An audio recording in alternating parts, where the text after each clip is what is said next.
നമ്മളിപ്പോൾ ഈ ജാതകത്തിലോട്ട് നോക്കുമ്പോൾ 9 ഗ്രഹങ്ങളാണ് ഉള്ളത്. പിന്നെ ലഗ്നവും കൂടെ ചേർത്ത് ലഗ്നത്തിനെ ഒരു ഗ്രഹമായിട്ടാണ് കൂട്ടുന്നത്. അപ്പോൾ 10 അങ്ങനെയാണ് നമ്മൾ പറയാറ് സാധാരണ. അപ്പോൾ ഈ ഗ്രഹനില നോക്കുകയാണെങ്കിൽ അതിൻ്റെ ആ 11ാം ഭാവത്തിൽ രവിയും ശനിയും ഒന്നിച്ച് നിൽക്കുന്നുണ്ട്. അപ്പോൾ ആ രാശിയിൽ കുംഭരാശിയിൽ രവിയും ശനിയും ഒന്നിച്ചാണ് നിൽക്കുന്നത്. ഇങ്ങനെ അടുത്ത് വരുമ്പോൾ ഈ ഗ്രഹങ്ങളുടെ ചില ഈ കാരകത്വങ്ങളൊക്കെ ഒന്നിച്ചു ചേർന്നിട്ട് ഒരു പുതിയ ഗ്രഹം പോലെ ഇവ പെരുമാറും. അങ്ങനെ അനേകം ഗ്രഹങ്ങളുണ്ട് ഒരു ഗ്രഹനിലയിൽ. ഈ ഗ്രഹയോഗം അഥവാ കൺജങ്ഷൻ എന്ന് പറയുന്നത് നമ്മൾ ഈ ഗ്രഹനില നോക്കുമ്പോൾ വളരെയധികം പ്രധാനപ്പെട്ടതാണ്. പലരും പറയുന്നതൊക്കെ അങ്ങ് തെറ്റിപ്പോകാറില്ലേ? അത് ഈ ഗ്രഹയോഗത്തിനെ കണക്കിലെടുക്കാത്തതുകൊണ്ടാണ്. ഗ്രഹയോഗം വളരെ പ്രധാനപ്പെട്ടതാണ്. ചിലരുടെ ജാതകത്തിൽ 2 ഗ്രഹങ്ങൾ കൂടിച്ചേർന്ന് ഒരു രാശിയിൽ കാണും. ഇപ്പോൾ ഇത് നോക്കുകയാണെങ്കിൽ 2 ഗ്രഹങ്ങൾ ഒരു രാശിയിൽ, അടുത്ത രാശിയിലും 2 ഗ്രഹങ്ങളുണ്ട്, പിന്നെ വേറൊരു രാശിയിലും 2 ഗ്രഹങ്ങൾ, അങ്ങനെ 3 ഗ്രഹയോഗങ്ങളുണ്ട്. അപ്പോൾ 3 പുതിയ ഗ്രഹങ്ങൾ ഈ ഗ്രഹനിലയിൽ നമുക്ക് കാണാൻ പറ്റും. മറ്റു ചില ജാതകത്തിലാകട്ടെ 4-5 ഗ്രഹങ്ങളൊക്കെ ഒരു ഭാവത്തിൽ തന്നെ കാണാൻ കഴിയും. അപ്പോൾ ആ ഭാവമായിരിക്കും ഈ ഗ്രഹനില മൊത്തം നിയന്ത്രിക്കുക. ജ്യോതിഷത്തിൽ വളരെ പ്രധാനപ്പെട്ടതാണ്. മനസ്സിലാക്കാൻ ഇച്ചിരി പ്രയാസമുള്ളത് തന്നെയാണ്. എല്ലാവർക്കും ഒന്നും മനസ്സിലാകത്തില്ല. പക്ഷേ ഏറ്റവും പ്രധാനപ്പെട്ടത് ഈ ഗ്രഹയോഗം എന്ന് പറയുന്നതാണ്. അതായത് ഈ ഗ്രഹങ്ങൾ നൽകുന്ന എനർജി, അത് ആ എനർജിയിൽ അങ്ങ് വ്യത്യാസം വരികയാണ് ചെയ്യുന്നത്.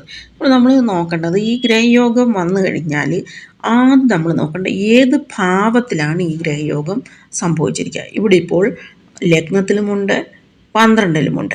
അങ്ങനെ നോക്കണം നമ്മൾ ആദ്യം. അപ്പോൾ ഈ വ്യക്തിയുടെ ജാതകത്തിൽ, ഈ കാണിച്ചിരിക്കുന്ന വ്യക്തിയുടെ ജാതകത്തിൽ ലഗ്നത്തിനും 12ാം ഭാവത്തിനുമായിരിക്കും കൂടുതൽ പ്രാധാന്യം. ഒന്നും കൂടി പ്രാധാന്യം 12ാം ഭാവത്തിനായിരിക്കും. ഈ ഗ്രഹയോഗമെന്ന് പറയണമെങ്കിൽ ഈ ഗ്രഹങ്ങൾ രണ്ടും തൊട്ടടുത്തടുത്തായിരിക്കണം. അതായത് 15 ഡിഗ്രിക്ക് അകത്താണെങ്കിലാണ് അത് ശക്തമായ ഗ്രഹയോഗമെന്ന് നമുക്ക് പറയാൻ പറ്റുക. അതായത് ഒരേ നക്ഷത്ര പാദത്തിലാണ് ഇവ തമ്മിൽ യോജിച്ചിരിക്കുന്നതെങ്കിൽ അത് വളരെ സ്ട്രോങ് ആയിട്ടുള്ള ഒരു ഗ്രഹയോഗമായിരിക്കും.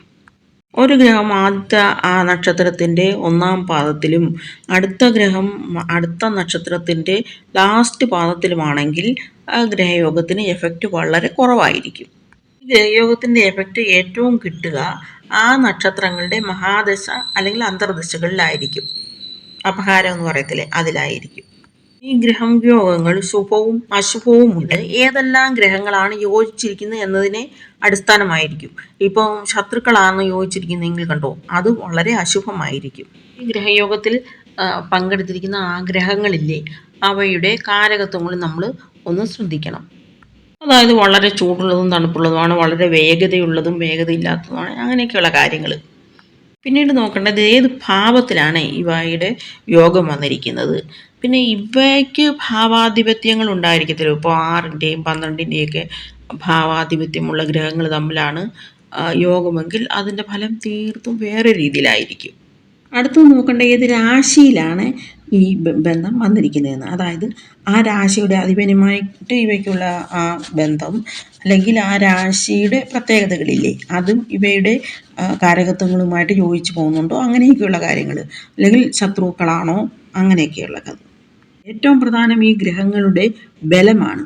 ഇവയ്ക്ക് ബലം കൂടിയിരിക്കുമ്പോൾ ആ കൺജങ്ഷനും അല്ലെങ്കിൽ ആ യോഗത്തിനും ബലം കൂടിയിരിക്കും. പിന്നീട് നമ്മൾ നോക്കേണ്ട ഇവയ്ക്ക് ഗ്രഹമൗഢ്യം വന്നിട്ടുണ്ടോ, അല്ലെങ്കിൽ ഇവർ വക്രഗതിയിലാണോ, അല്ലെങ്കിൽ ഇവർ വേഗത്തിൽ അതല്ലയോ അതിചാരത്തിലാണോ, അങ്ങനെയൊക്കെയുള്ള കാര്യങ്ങൾ നമ്മളൊന്ന് നോക്കണം. ഒന്നിൽ കൂടുതൽ ഗ്രഹങ്ങൾ ഒരു രാശിയിൽ നിൽക്കുന്നു എന്നിരിക്കട്ടെ, അതിൻ്റെ കൂടെ ഒരു ശുഭനുണ്ടെങ്കിൽ പാപത്വം കുറഞ്ഞിരിക്കും. ഇപ്പോൾ ഗുരുവും ശുക്രനും തമ്മിലുള്ള യോഗമാണ് ഏറ്റവും ബലമേറിയ ഒരു യോഗം എന്ന് പറയുന്നത്. കാരണം 2 ശുഭന്മാർ ഒരു രാശിയിൽ വരുന്നു, അങ്ങനെ ഒരു പ്രത്യേകതയുണ്ട്. അല്ലാതെ നോക്കുമ്പോൾ ഇവ തമ്മിൽ ശത്രുക്കളാണെങ്കിൽ പോലും അത് വളരെ ബലമേറിയ യോഗമായിട്ടാണ് കണ്ടിട്ടുള്ളത്. പല ഗ്രഹയോഗങ്ങളും ഈ ജാതകൻ്റെ വ്യക്തിത്വത്തെ തന്നെ ബാധിക്കുന്നതായിട്ടും കണ്ടിട്ടുണ്ട്. ഏത് ഭാവത്തിലാണോ ഈ ഗ്രഹയോഗം വന്നിരിക്കുന്നത്, നമ്മുടെ ശ്രദ്ധ മൊത്തം ആ ഭാവത്തിലോട്ടായിരിക്കും ഭാവിയിൽ. അതായത് ഇപ്പോൾ 11ാം ഭാവത്തിലാണ് ഈ ഗ്രഹയോഗം വന്നിരിക്കുന്നതെങ്കിൽ നമ്മുടെ ശ്രദ്ധ മൊത്തം എങ്ങനെ നമുക്ക് ലാഭം ഉണ്ടാക്കാം, എങ്ങനെയാണ് നമുക്ക് ലാഭം ഉണ്ടാക്കാം എന്ന കാര്യത്തിലായിരിക്കും. ലഗ്നത്തിലാണ് വരുന്നതെങ്കിൽ നമുക്ക് നമ്മുടെ ആരോഗ്യ കാര്യങ്ങളിലൊക്കെ വളരെയധികം ശ്രദ്ധ അങ്ങനെയൊക്കെ കണ്ടിട്ടുണ്ട്. ഈ ഗ്രഹങ്ങൾ നീചത്തിലാണോ, ഗ്രഹയുദ്ധത്തിലാണോ, പിന്നാണെങ്കിൽ അവർക്ക് തമ്മിൽ എന്തായിരിക്കും ഈ ബന്ധമുള്ളത്, അതെല്ലാം നമ്മൾ നോക്കണം. കൂടുതൽ ഗ്രഹങ്ങൾ യോഗത്തിൽ വരുമ്പോൾ നമുക്കത് വിശകലനം ചെയ്യാനും വളരെയധികം ബുദ്ധിമുട്ടുള്ളതായിട്ട് കണ്ടിട്ടുണ്ട്. കാരണം ഒരൊറ്റ ഭാവത്തെ കേന്ദ്രീകരിച്ച് വേണ്ടി ഇതൊക്കെ ചെയ്യാനാവും. അപ്പം അവയുടെ സ്വഭാവങ്ങളെല്ലാം കൂടെ മിക്സായിട്ട് അങ്ങനത്തെ ഒരു പേഴ്സണാലിറ്റി ആയിരിക്കും ആ വ്യക്തി. പിന്നെ ആ ഭാവത്തിലോട്ട് ഈ നോക്കുന്ന ഗ്രഹങ്ങൾ, അതായത് ദൃഷ്ടി ചെയ്യുന്ന ഗ്രഹങ്ങളെ കൂടി വിശകലനം ചെയ്യാൻ മറക്കരുത്. അതായത് വ്യാഴദൃഷ്ടിയൊക്കെ ഉണ്ടെങ്കിൽ ആ ദോഷഫലങ്ങൾ വളരെയധികം കുറഞ്ഞിരിക്കും. അതേസമയം ഒരു പാവൻ്റെ ദൃഷ്ടിയാണുള്ളതെങ്കിൽ ദോഷഫലം കൂടുക തന്നെ ചെയ്യും. അപ്പോൾ കുജൻ രാശി മാറുമ്പോൾ ഇപ്പോൾ ഭൂകമ്പം എന്നൊക്കെ പ്രവചിച്ചില്ലേ, അതെന്തുകൊണ്ടാണെന്ന് വെച്ചാൽ അത് ശനി ദൃഷ്ടിയിലോട്ട് കുജൻ വരികയാണ്. അതുകൊണ്ടാണ് അങ്ങനെ പറഞ്ഞത്. ലഗ്നാധിപനും 8ാം ഭാവാധിപനും അങ്ങനെയൊക്കെ യോജിക്കുകയാണെന്ന് കണ്ടു. ഒരുപാട് ഹെൽത്ത് പ്രോബ്ലംസ് ഒക്കെ വരാനുള്ള സാധ്യത വളരെയധികം കൂടുതലാണ്. നമ്മളെന്താണ് ചെയ്യേണ്ടതെന്ന് വെച്ചാൽ നമ്മൾ എത്രത്തോളം വായിക്കാമോ അത്രത്തോളം വായിക്കണം. അതായത് ഒരു ജ്യോതിഷി ഒരു ഗ്രഹയോഗത്തിലായിരിക്കും കോൺസെൻട്രേറ്റ് ചെയ്തിരിക്കുന്നത്, അതിനനുസരിച്ചായിരിക്കും അദ്ദേഹം എഴുതുന്നത്. അപ്പോൾ നമ്മൾ അതും വായിച്ചേച്ച് പിന്നെ അടുത്ത ആളുടെ പോകുമ്പോൾ അയാൾ വേറൊരു ഇതായിരിക്കും നോക്കിയിരിക്കുന്നത്. അങ്ങനെ പലയിടത്തും ഇങ്ങനെ നമ്മൾ വായിച്ചാണ് നമുക്ക് ഇങ്ങനെ ഒരു ഗ്രഹയോഗത്തിൻ്റെ ഒരു എഫക്റ്റിനെ കുറിച്ച് മനസ്സിലാക്കാൻ കഴിയുക. പല ജ്യോതിഷികളും കണ്ണുടച്ചങ്ങ് പറയുന്നൊരു കാര്യമുണ്ട്, കുജനും ശുക്രനും കൂടെ നിന്ന് ഉടനെ അവരുടെ സ്വഭാവം പാടില്ല, അവരെ അല്ലെങ്കിൽ വിവാഹം കഴിക്കാൻ കൊള്ളരുത്, ഇങ്ങനെയൊക്കെ അങ്ങ് പറയുമ്പോൾ അത് എത്രയോ നല്ല നല്ല യോഗീശ്വരന്മാരുടെയൊക്കെ ഗ്രഹനിലയിലുള്ള കാര്യമാണെന്ന് കൂടി നമ്മൾ ചിന്തിക്കണം. നമ്മളപ്പോൾ അപഹാസ്യരാകുകയാണ് ചെയ്യുന്നത്. അങ്ങനെയല്ല, നമ്മൾ നല്ലതുപോലെ വിശകലനം ചെയ്ത് വേണം പറയാൻ. ഇപ്പോൾ ഈ കാണിച്ചിരിക്കുന്ന ഗ്രഹനിലയ ജാതകന് ആ 12ാം ഭാവത്തിലായിരിക്കും അവരുടെ കോൺസെൻട്രേഷൻ മൊത്തം. അപ്പോൾ രാഹുവിൻ്റെയും കുജൻ്റെയും ശുക്രൻ്റെയൊക്കെ ദശ അപഹാര കാലങ്ങളിൽ ഒരു വളരെയധികം അതുമായിട്ട് ബന്ധപ്പെട്ട കാര്യങ്ങൾ ചെയ്യുക. അതായത് ഹോസ്പിറ്റൽ വാസം, അത് നമ്മൾ ശ്രദ്ധിക്കണം. പിന്നീട് ചിലപ്പോൾ ഭക്തിമാർഗത്തിലോട്ട് പോവുക, അങ്ങനെയൊക്കെയുള്ള കാര്യങ്ങൾ അത് ഏത് ഭാവാധിപത്യമാണെന്ന് അടുത്തത് നോക്കണം. ഇതിലാണെങ്കിൽ രവിയും ശനിയും ഒന്നിച്ച് നിൽക്കുകയാണ്. ഇവർ തമ്മിൽ ശത്രുക്കളാണ്. അത് കാണുമ്പോഴേ ഈ യോഗം അങ്ങ് പന്നലാണെന്ന് നമ്മൾ പറയരുത്.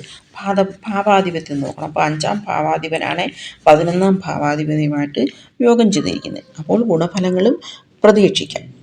ഞാൻ ചെയ്തതെന്ന് പറഞ്ഞാൽ ഓരോരോ ഗ്രഹയോഗങ്ങളും പ്രത്യേകം പഠിച്ച് അതിൻ്റെ നോട്ട്സൊക്കെ തയ്യാറാക്കി വെച്ചിരുന്ന് പിന്നെ ജാതകം നോക്കുമ്പോൾ അവരുമായിട്ട് ഇങ്ങനെ ചർച്ച ചെയ്യുമ്പോൾ നമുക്കൊരു വ്യക്തത വരും.